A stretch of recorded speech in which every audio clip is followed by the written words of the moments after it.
जय श्री कृष्णा, जय श्री राम, जय गौ माता, जय राधे श्याम। और आप सब कैसे हैं? आप देख रहे हैं तुलसी तपोवन यूट्यूब। और इस वीडियो में हम चर्चा कर रहे हैं प्रदोष कब का है। सबसे तो पहले मैं ये कह दूं, भारतीय सनातन संस्कृति में प्रदोष की बहुत बड़ी महिमा है।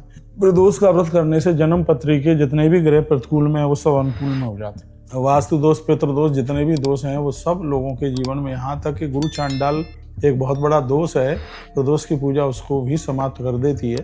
इस पूजा की इतनी बड़ी महिमा है अपने आप में। देखिए, जिस दिन प्रदोष पड़ता है उस प्रदोष को उस नाम से जाना जाता है। जैसे रविवार को प्रदोष पड़ा तो भानु प्रदोष, सोमवार को तो सोम प्रदोष, मंगलवार को पड़ता है तो उसको भौम प्रदोष के नाम से, बुधवार को बुध प्रदोष या सौम्यावारी प्रदोष के नाम से जाना जाता है, गुरुवार को प्रदोष पड़ता है तो उसको गुरु प्रदोष के नाम से जाना जाता है, शुक्रवार को भृगु प्रदोष, और शनिवार को जो प्रदोष पड़ता है उसको शनि प्रदोष के नाम से जाना जाता है। तो अब की बार यह प्रदोष शनिवार को पड़ रहा है। शनिवार को प्रदोष पड़ने वाला जो प्रदोष है ये वंश वृद्धि के लिए, परिवार की सुरक्षा के लिए, आरोग्यता के लिए किसी वरदान से कम नहीं है। तो मैं आपको इसके कुछ टाइमिंग्स बता देता हूँ, जिसकी पूजा का टाइम शाम को 6:10 से लेकर के 8:30 बजे तक बड़ा अद्भुत टाइम है पूजा का। और इसी समय में आप पूजा कर लें। आप फलिहार भी लेते हैं तो 8:30 बजे के बाद ही लीजिए। शनिवार यानी 4 तारीख, आप सही सुन रहे हैं, आप 4 तारीख को प्रदोष का व्रत है।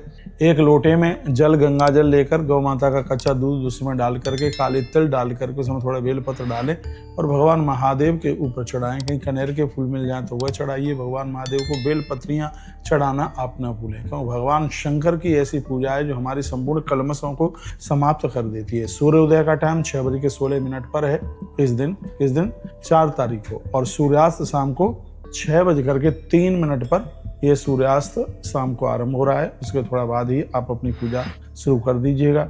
तो यह दिन हमारे और आपके लिए बड़ा अद्भुत है, क्योंकि भगवान शंकर के प्रसन्नता के लिए प्रदोष की तिथि बहुत अद्भुत है अपने आप में। तो मैं कहूँगा, बहुत लोग कंफ्यूज हो रहे हैं, कह रहे हैं कि 5 तारीख को तो नहीं है प्रदोष। 5 तारीख को बिल्कुल भी नहीं है प्रदोष, 4 तारीख को ही है। और भगवान महादेव की पूजा आप 4 तारीख को करें। भगवान शंकर की कृपा से और सब कुछ प्राप्त हो जाता है। किस चीज़ की कमी रहती है? किसी भी चीज़ की कमी नहीं। भगवान शंकर ऐसे हैं, तीर्थे क्षेत्रे सदा कारम स्नान दाना जपादिकम अन्यथा रोग दारिद्र्य मूकत्वाध्यापयानर। देखिए, तीर्थ में जाकर के कोई अपराध हो गया है, पूजा पाठ ठीक से नहीं हो पाई है, तो प्रदोष का जो व्रत है ऐसे अनजान में होने वाले संपूर्ण अपराधों से यह मुक्त कर देता है। इसकी यह इतनी बड़ी ये महिमा है प्रदोष की। कहते हैं अपमृत्यु हरम कालह मृत्यु शाप विनाशनम।